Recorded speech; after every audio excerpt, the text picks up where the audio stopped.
How to screen share on TikTok live. Hey everybody, welcome back to our channel. In this guide video, I'll walk you through the steps on how can you share on TikTok live. To do it, so you want to make sure to watch this video right till the end. First of all, you want to open up the TikTok application and log into your account. After you're logged in, you want to click on the plus button from the bottom of the page, and once you are taken to this page, you'll be able to see the live option. To go live on TikTok, you need to reach some criteria, and such as 1000 followers and all that. I do not have such followers, so I cannot go and proceed on. But what next you want to do is you simply click on the live option and then swipe towards your left hand side, and there you could find a gaming mode.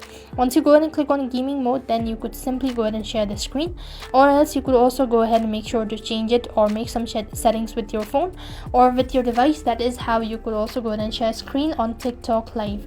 So I hope the video was helpful. Make sure to like, share and subscribe to our channel. Thank you for watching. See you in the next video.